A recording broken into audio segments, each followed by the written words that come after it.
Chilling, The man. great Marco Taylor. Marco Polo.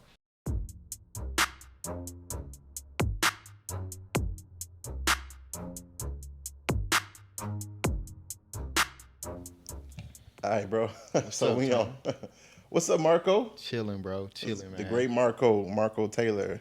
Marco Polo. Yeah, Marco Polo, because you know where to find it.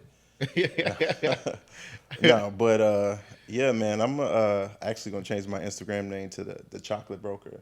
chocolate broker. Yeah, Where you going? Like, huh? is that some sexual? Like, Oh, oh, okay. I thought you. as my skin complexion, and I'm a broker. Oh, okay. It's I got this. a real estate broker. So it's like, I mean, sex sells. So you want to be kind of appealing, Yeah. like the chocolate broker. Who was that? Yeah. And then learn more or something like that. But for now, it's Tony Real Estate. I So don't know, man. You gonna have like some issue with like married couples, bro. wait, what? Guys, chocolate broker. Like, Oh, imagine a woman coming and she's saying like, "Yeah, I got the our broker is yeah, Mr. Chocolate Broker."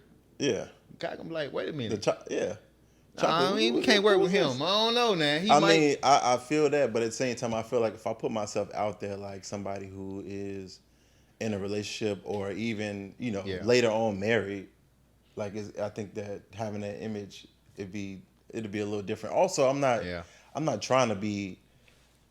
Well, one in real estate, really housing concerns. I hmm feel like women are they push that. Like everything. That's true. anytime someone books one of my Airbnbs, it's usually the woman, the Yeah, wife or whatever. So I think that for a popularity standpoint, I think that can be the brand in order yeah. to sell different things. But if you okay, let me ask you because you married, hmm so your wife's like, okay, I want to take this real estate course on investments and just Yeah. do the chocolate broker or whatever. She sent it to you. Are you gonna take offense to it?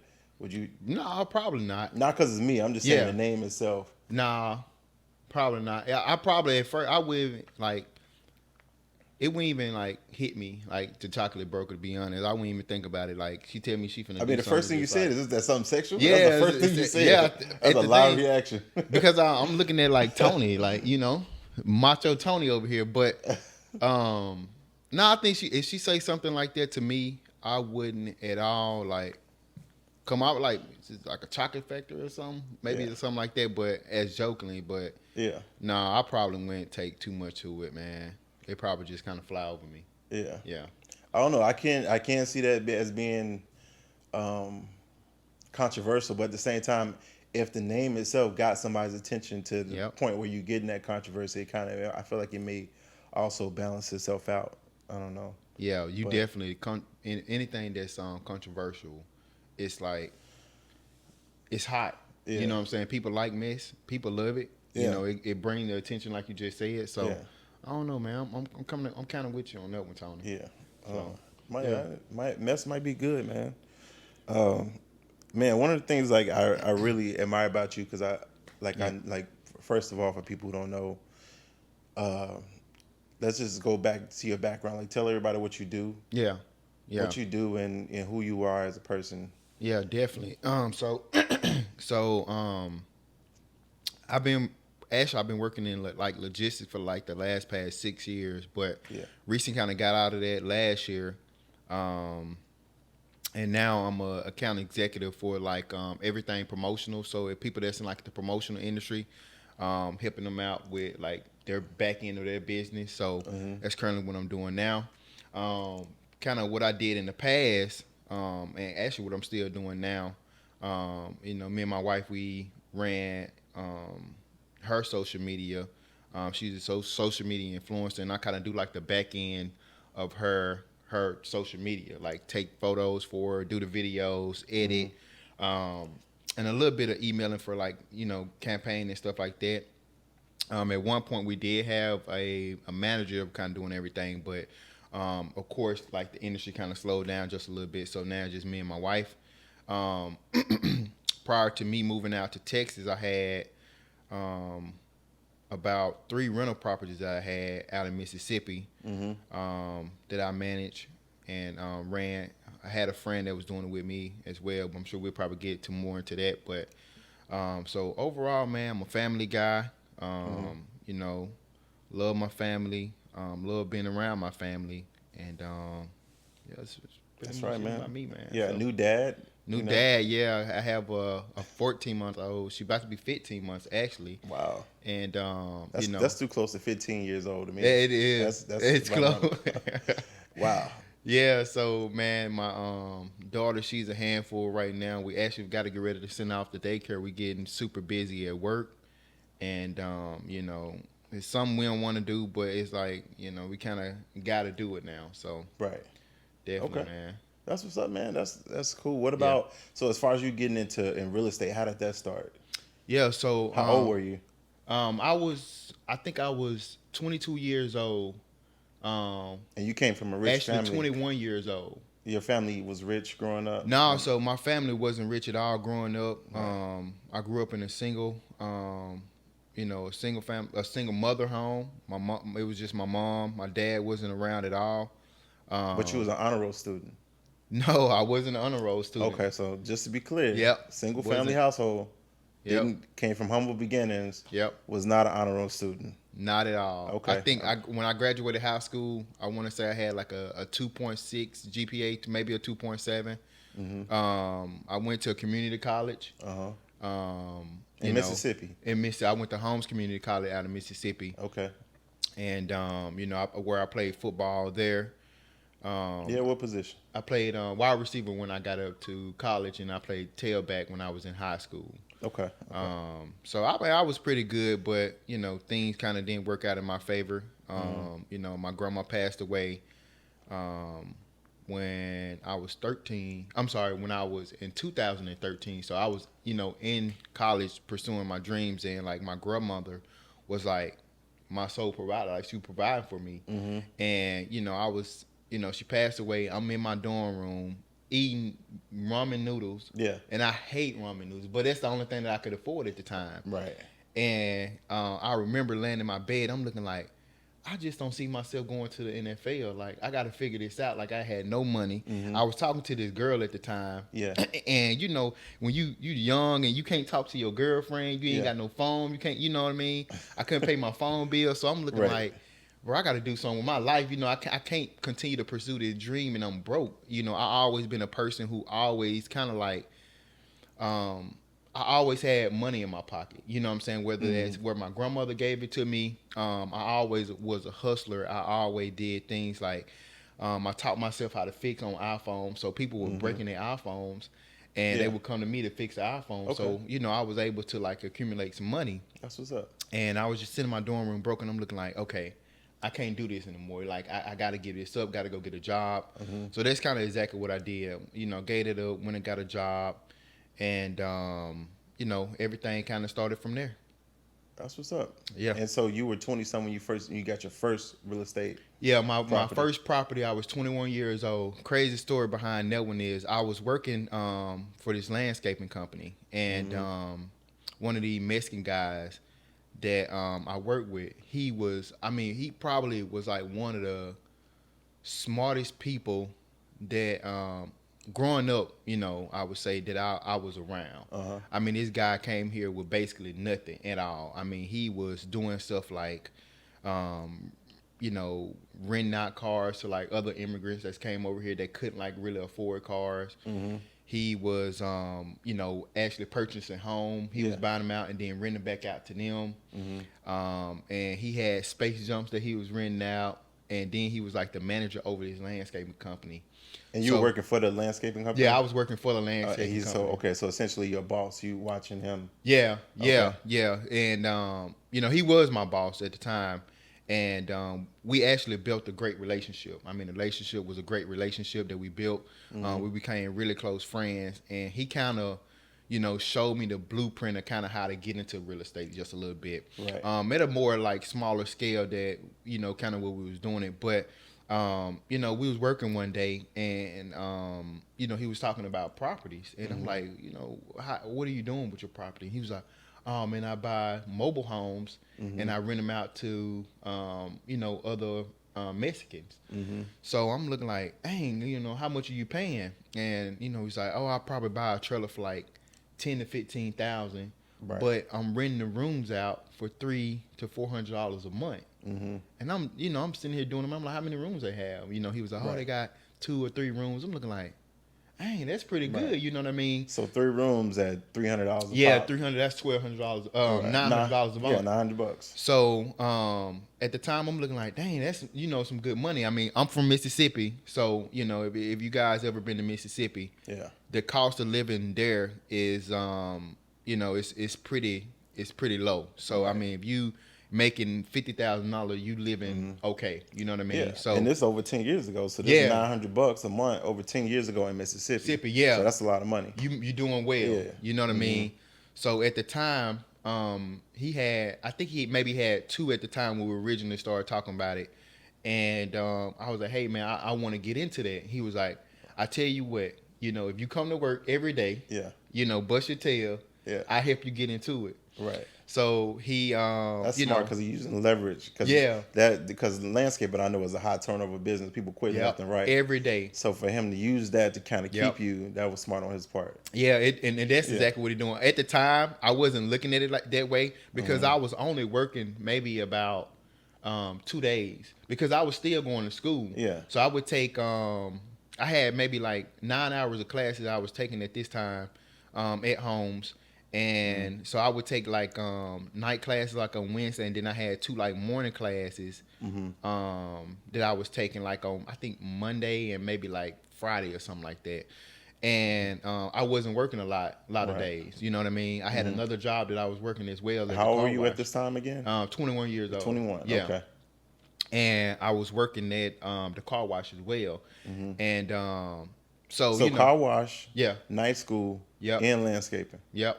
21 years old. 21 years old. Man. You was out there. I was working. And also during that whole period of time, I was also like fixing cell phones. Okay. So I was fixing on people's cell phone, and then I was buying people's cell phone and like reselling on eBay. I mean, at this time, when it was all going on, like eBay and reselling, that was kind of like the thing to do back then. So, I mean, I was probably selling maybe about anywhere from $700 to like $1,200 a month on like phones from eBay, along with doing about $500 a month on like repairing people's phones. Right. So that kind of had that. Then I had the car wash job that I was making money from, and also I was doing landscaping. Okay. So he told me if I would work more, he would help me out, right? That's smart. So I kind of gave up a little bit more of the car wash, and only worked at the car wash on the weekend, and I worked landscaping 5 days a week. So, and I mean, if anybody worked at landscaping, of course, you working like sun up to sundown, in the hot sun. It's 90+ degrees, slaving like a slave, right? Yeah. But like I enjoyed it because like I was around people that I actually wanted to be around, right? And I was learning a lot of stuff at the time that I was working. So I did 5 days a week with them for probably about 3 months.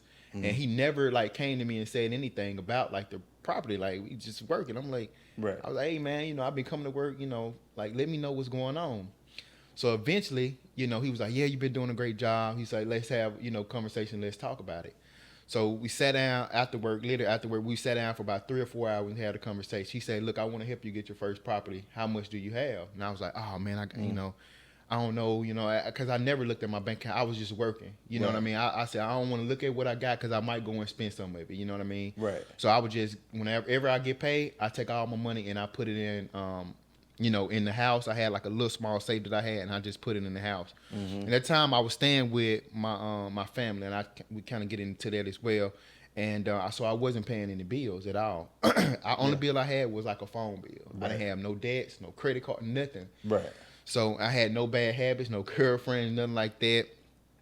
So I was saving up a lot of money. So I think at the time I had a little bit over about $10,000 to $15,000 that I had saved up at the time. And I told him, he was like, okay. He said, well, look, he said, I tell you what, I'm going to help you get into your first one. Yeah. What he did was the craziest thing I ever seen somebody do for anybody. He literally gave me the first property. He was like, hey, I'm going to just give it to you for free. Literally gave me the property for free. Now I had to go up in there, I had to pay some money to kind of get things fixed up. I mean, it Well, wasn't. okay, so let me break that down. So when you say he gave it to you for free, did he put it in your name? Yeah, he put it in my name. Like, He okay, signed all the deeds and everything over to me. It was mine. wow. And How long had you been working with him or known him at that for point? about, I say about this point, probably like about 7 months. About 7 months. Yeah, Okay. I've been knowing about 7 months. We, Okay. I've been around his family. At the time, we had other business that we going on. And I was like his personal driver. Yeah. You know what I mean? Like he had me driving. He didn't have a license at all either. So I would drive around for him. Kind of help him and his family out with certain stuff when they go on vacation. He didn't want to get pulled over or anything like that. So I would drive him and his family out on vacation. My very first time ever going anywhere that's more than 2 hours was with him. Like it was great, man. That's amazing. Yeah, hanging with him, and I never paid for anything. All of this was like funded by him. Right. Well, yeah, you should Yeah. be paying you. Yeah, To do and, the and, job. and after he paid for everything, he still paid me to like drive him. That's So what's up. like it was, I'm telling like that was probably one of the nicest people that I ever like, worked around, been around, smartest guys. So the property that he gave you, back to that. Mm-hmm. So he gave you a property, and what type of property was it? So it was a mobile home. Okay. And it was a 2-bedroom mobile home that he gave me. It wasn't in the best shape. I think he had one guy up in there that was rented out at the time that was getting ready to leave because he actually saved up enough money to go get his own piece of property. And it needed some work. So I actually had to spend a lot of the money that I had saved up, getting it up to where it's livable, which was fine because I didn't have to pay anything for it. Right. Right. And that's kind of how I got started into rental properties, right? What kind of stuff did it need? The property? So it needed the flooring was kind of messed up, so I had to go in there and do the flooring.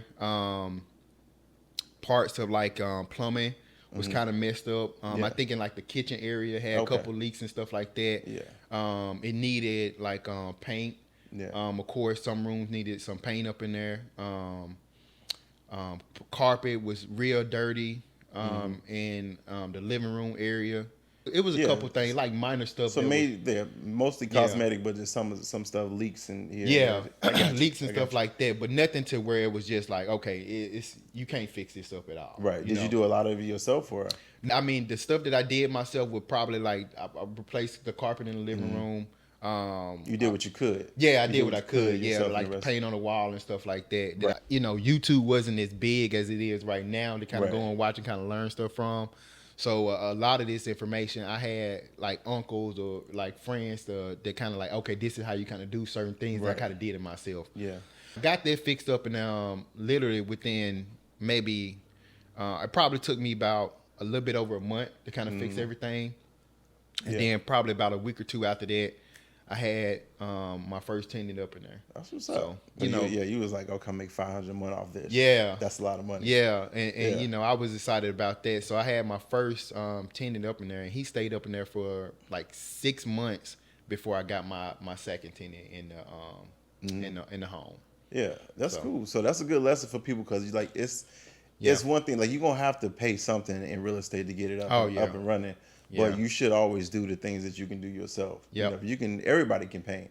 Yeah. I don't care who you are. Like you can paint at the very least, if you ain't got it. But if you want to pay a professional painter, you can do that too. Yeah.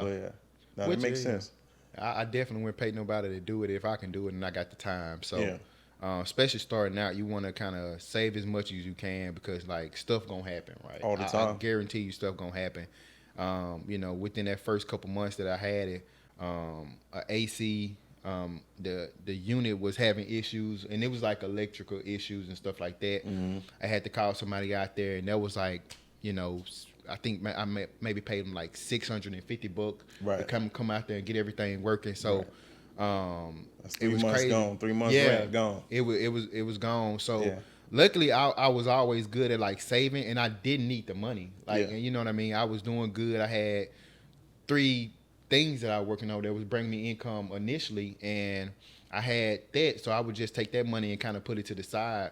And he would always tell me, like when we had the initial conversation, he was like, "Hey, once you get your money, you got to put a certain percentage to the side for maintenance, repairs, taxes, vacancy, all of that." Yeah. So I took his advice. I listened to him on that, and I always put a little bit to the side. to where if anything happened, I had something to cover and I didn't have to initially come out of my pocket, which is super important. You know, I don't recommend people, if you getting up in there thinking you finna make a lot of money starting out, most of the time it doesn't work that way. So without even without even asking you, I already know like your peers and stuff weren't doing the same thing. You know, because I know my peers weren't either. So what do you feel like? What was the difference in you? What made you want to do something different and do something more with yourself? Or even look to other people and say like, I want to do what you're doing because I see that you being profitable doing this. What made you want to do that? One of the things for me is like I always kind of like wanted to do stuff different from other people. Like all of my friends started smoking, drinking, all of that. I never did none of that. Why is that? It's just like I always wanted to say, okay, if I fail in life, I want to fail because I fail. I don't want to fail because I got addicted to a drug or I got caught up in a bad situation. I want to say I failed because I just wasn't good enough. You know what I mean? So I always like kind of like, I would say a leader in my own right. I stayed away from everything else. I never was easily influenced by other people doing silly stuff. So, you know. But you knew early on, like you had the wisdom to know that type of stuff will lead you to failure. To absolutely nothing. I mean, when I growing up, man, you know, that's the only thing that I saw. Like I seen crackheads everywhere running around the street. You know, uncles and stuff. You know, they didn't have the best upbringing, right? They had bad situation with them, and I always used to tell myself, even with my mom, you know, we have our relationship is better now. You know, I would say because I'm older and you know I understand. Like I have my daughter, and I understand. Like, dang, if my daughter probably treated me and not show me the respect that I deserve, you know, how do my mom feel, right? You know, so kind of made peace with my mom or whatever a couple years back here, but you know, I just grew up in a bad situation, and I used to always tell myself like, I don't want to grow up, and be like this. You know what I mean? I don't want to have, you know, not have anything. I don't want to not be able to like feed myself or feed my family or so forth. You know, I always wanted something more for my life.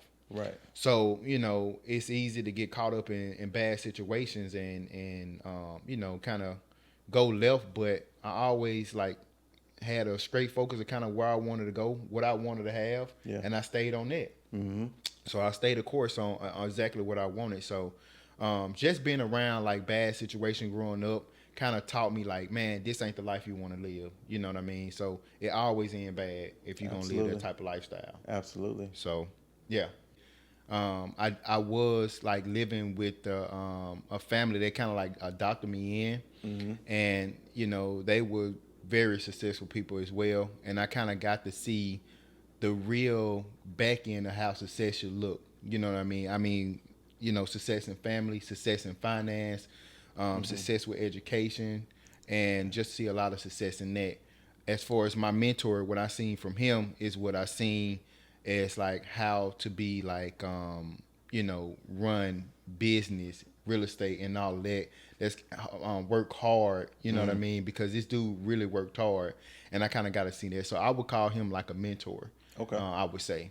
So yeah. Okay, that's what's up. So who would you say was a father figure to you growing up?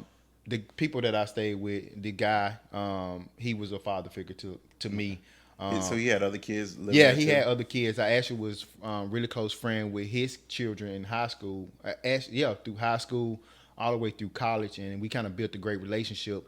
And when my grandmother passed away, you know, when I was leaving, I didn't have anywhere to go. Yeah. And they basically took me into their home and was like, hey, you know, you can live here, stay here, and all that. And they actually rent the car wash that I actually ended up working at.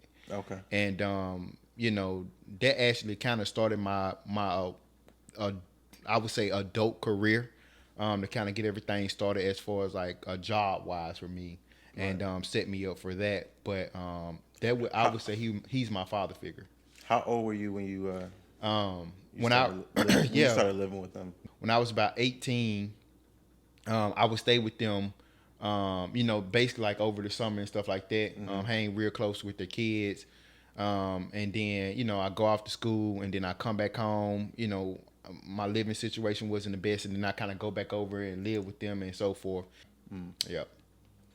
I asked you about the father figure thing because it seems like you're such a great father right now. Like Yeah. me knowing you, I'm wondering like where you got that from. Like Yeah. where'd you get Um, that I'm energy? I'm like the Let's call it good dad good energy. dad. You got the Good good dad. dad energy. So It's like, where do you get that from? I would say it kind of started like growing up, my dad not being around. I always wanted to be a present dad, especially Mm-hmm. within my home. I'm super like, you've been around me and my wife. You know how I treat my family, how I treat my wife. It's Mm-hmm. always important to like be there for your family, I would say, Mm-hmm. and I always want to be present for my family. But as far as you know, models of a father figure, as far as like how to do certain things, I learned that from them. You know what I mean? I kind of Absolutely. got to see how he ran his family, how he treated his kids, how they set their kids up for success, and I kind of like picked up on them from that. I'm always the type of person who actually like to pull from the good that I see from people and not the bad. You know how you Yeah. have some people that like see the bad and Yeah. they like to pull from that. I don't know Yeah. why, but I like to figure out the good in people, and I Mm-hmm. like to like be attracted to that and pull from that. Right. Like I like to model parts of my life from other people's success. Mm-hmm. And I did that exactly with him. I kind of got to see what he was doing with this kid. I'm like, okay, now I know what I can do with my kids. Yeah. And it worked for them. It could work for me. Absolutely. So that's kind of, kind of where I get the things that I do with my daughter Yeah. It seems from. like you see the good in everything and you Yeah. pull that and mimic that in your own life. Yep. Even with the real estate, you saw him doing good Yep. in real estate and you pulled that in Yep. and you pulled the good fatherhood stuff from the father figure you had growing Yep. up. Would you say you pulled a lot of that also from your wife's father? Definitely, definitely. Me and my wife, dad has a awesome, great relationship. I mean, it's and it's crazy because I knew I had a relationship with her dad before I had a relationship with her.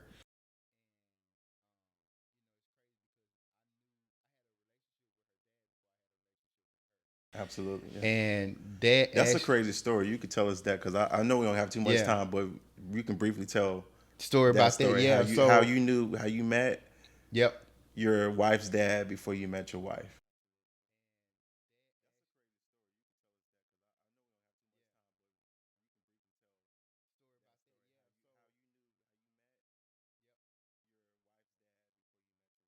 I've been knowing of my wife since high school. Mm-hmm. We went to the exact same high school. Right. Just kind of never like crossed path. You know what I mean? She was the girl who when you in high school you know your girls who Yeah. are the slutty girls, I would say, who are the the good girls and stuff like Right. that. And most of the time, like when I played the game, I never played the game to try to pursue like the great women. You Right. know what I mean? I always wanted the kind of like Yeah. the girls that were doing their thing. You know what I mean? So I never try to approach my wife because her at the time because she wasn't doing that kind of stuff. You know what I Right. mean? But I always thought she was attractive, even when cause she was on the dance team. I would always look at her dance, and it Yeah. was so crazy. But anyway, so got off to college and everything like that.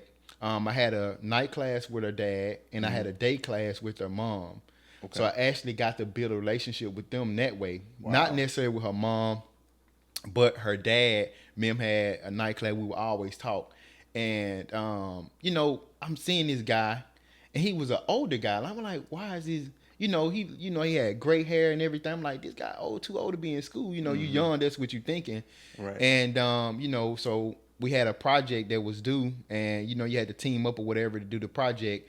And we got to talking, talking about me, talking about him, and he was telling me, only thing that this man kept talking about why he's in school was his family. He was like, man, I gotta, come to school, try to get better education for my family so I can get this job. Mm-hmm. And I always heard him talking. I asked him like, you talk about your family, who your. He was like, oh, Monique is my wife, and I'm Yeah. looking like, I got a class with your wife. I got a date. He was like, oh yeah, for real, yeah. And I was like, who is your daughter? He told me who his daughter was, Khadijah, and I'm looking like, I know your daughter. So, and Yeah. then we meshed right there. We got real close, not knowing that I was going to eventually date his daughter. So anyway, time Mm-hmm. went by, and I ran into her mom at the mall, and she was with her Mm-hmm. mom. And her mom, I spoke to her mom, and she was right there, and I spoke to her as well. And she was like, later on, I found this out later on. She told her mom she never heard me speak. You know what I mean? She just thought I was like a country hood guy from my hometown. Yeah. So she didn't know how I was. And she's like, oh, this, he actually speaks like he's like kind of educated. Yeah, like, he ain't reckless out here, right? Right. So, kind of went from there. Maybe a week or two later, I seen her follow me on Instagram. Mm-hmm. Now at this time here, so you left them all. She was thinking about you. Yeah. I don't think necessarily she would. Maybe I don't know. That's a question I might have to ask her. She did follow me though, right? Or probably we was already following each other, and maybe I crossed her timeline. I don't want to tell a misleading story because I'm sure she's gonna see this here, and we don't want to pull a Simone Biles and have people acting crazy. But I think she was like, we was somewhere tied up into following each other, whatever. But she started like liking my pictures or whatever, and I liked her picture, and then it just initiated. Yeah, she initiated, but it kind of didn't go from there, right? It kind of like died out, like nothing happened. Right. And I had a friend that I went to high school with, and him and her went to school with each other in college. And literally, it's a crazy thing. He sent me a picture of her. He didn't know that I seen her about a month or two prior to him sending me this picture. He sent a picture of her without her knowing that he sent the picture and said, hey, she said she been waiting for you all her life. And I'm looking like, oh, snap. I'm like, this is my champ. Like, tell her I've been waiting too, So I'm like, you wasn't waiting. Yeah, I waited. You know what I mean? So she wasn't waiting up. She went waiting. I don't even think she was thinking about me at the time. But I was like, hey, tell her that too. So, he told her, and he's like, why did you do that and stuff like that? But this story is not making sense though. Like, I know Go ahead. Somebody send you a picture. Yep. Randomly. I haven't talked. I haven't talked to my friend who sent me the picture. I haven't talked to him, man, since the picture. When I talk to him a little bit now, here and there, we probably talk maybe 4 or 5 times throughout the year. But prior to that, we haven't really talked since probably about 6-7 months. We haven't talked. I feel like she's been setting this up though. Like, I kind of feel like that. Like, I know she's gonna see this one day, but because it's like she sent. So the guy sent you a picture and said, just randomly, out of all the women, she been waiting. No, that means, but at the very least, that means that she told him that. Yeah. I think how the conversation probably went with them, he was like, I'm gonna hook you up with somebody. And she was like, who? And then he was like, one of my friends, and he probably snapped a picture. Okay. And then after, he kind of like, I'm gonna hook you up with Marco. Got you. So I think maybe that's how that story went. I kind of got to get that information from her. She told me this before, but it's once you pass 30, you kind of forget certain stuff, right? So kind of from there, he sent me the picture. I'm like, yeah, I've been, want to talk to her as well. And, nothing it kind of died out for like a week. And then she hit me, she started liking my pictures again on Instagram. Mm-hmm. And then she actually like put some eyes under one of my pictures. Heart eyes. Not the heart, like just the big eyes. The big eyes. Yeah. Yeah, like the big eyes. I'm like, okay, she's shooting a shot. So she asked, I'm like, hey, what's going on? Like, and we started communicating from there. And, we set up our first date, and everything was history from there. And it was crazy because, like, our first date, I probably was, like, one of the worst dates she probably ever had, right? Okay. I made her, like, I was dating a couple other people as well. And how I was, like, I was so focused on my goals financially that, I didn't pay for our first date. Actually crazy. So I'm telling her. So I didn't pay for it. She paid for the first date. She wanted to, but I should have been a gentleman. Like, hey, I pay for it. And then she should have said, like, no, I take care of my end, whatever. Right. But I didn't. So we talk about it all the time. Like, it was the worst first date ever. I went into the date talking like a whole bunch of nonsense. I almost ruined it for myself, literally. Well, it sounds like the worst first date for her. Yeah. Not for you. Not for me. Not as bad. You got a free date. And you felt like you was the woman in that sense. Like, whatever happens, I got a free meal, whatever situation. And, I was, I was kind of like playing the field just a little bit. I had other people that I was talking to as well. And, I just thought maybe it wasn't going to go as far as it went. But that's kind of how our relationship kind of started with everything, and here we are. Been married now for going on 7 years. Been dating for a little bit over 9. No, actually, yeah, coming up on 9 years we've been dating. Do you feel like being friends with your wife's father made you a better husband? Absolutely. I think so. Having a great relationship with him and with my wife, it's like you kind of like it's like when you lose. Say if me and my wife don't work out, I kind of lose that relationship as well. You know what I mean? So at the time we was dating, you kind of look at it like that, like dang, you're not losing just one relationship, you're actually losing two. Right. So you got to think about certain stuff like that once you're going into a situation like that. Absolutely. Yep. What set your wife apart from the other women you were dating? One of the things that early on when I first started talking to her, she was very modest. Like you see a lot of girls now, they're kind of like hoish. Yeah, hoish on social media. They showing a lot of stuff like that. Yeah. Her social media wasn't like that when I talked to her. Right. That was the first thing that I paid attention to. And then the second thing is just her personality. Like she is very like feminine. Like her energy come off that way. She allows me to be who I am as a man. Lead. She look to me at for my leadership. And she's just a loving person. So I think that would like separate her from the jump from a lot of other women. What would you say your top 3 things you love about your wife? We actually just had this conversation. You better get it right. Literally like Friday when we went out for date night. I would say the top things is that I love about my wife is that she's a great mother. Okay. That would be the top. She's a God-fearing woman, and she puts her family first. I would say, if I make sense, but I mean, we can't talk about exactly what all we talk about, but yeah, I would say those 3. No, that makes a lot of sense. Yeah. What do you feel like was your biggest investment mistake or financial mistake? I would say probably maybe spending about I think maybe $20,000 on a car that I don't even have right now. $20,000 on the car. So that leads me to my next question. If you could talk to yourself 10 years ago, what advice would you give yourself? If I can talk to myself in 10 years, I would tell myself, slow down, and make better financial choices for the future and not now. Okay. And what do you see yourself 10 years from now? 10 years from now, I see myself. I always used to tell myself this. At 40, I kind of want to be 100% working for myself, and have a business that's up and running. I love like small, simple business like laundromats, car washes, stuff like that. Absolutely. So I kind of see myself owning something like that within the next 10 years, not working, being my own boss. So would you say that, do you feel like with your wife that you're actively maintaining y'all's relationship, or would you say that it's on autopilot because y'all have such a great chemistry? I would say I'm actively like maintaining our relationship, our marriage. I think it's something that you got to do throughout your marriage. You can't just like let it be on autopilot at all. Right.